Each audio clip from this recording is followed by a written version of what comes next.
Upon first launch of the Trust Wallet app on your device, you will be presented with a screen giving you two options to connect a wallet to the app.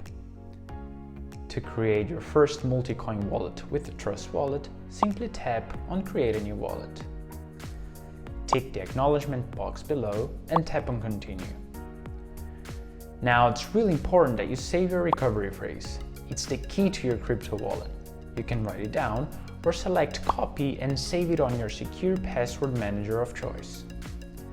Once that's done, tap on Continue.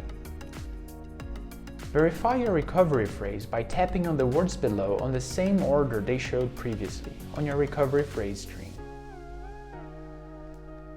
Tap on Continue, and well done! You have now your first wallet with Trust Wallet.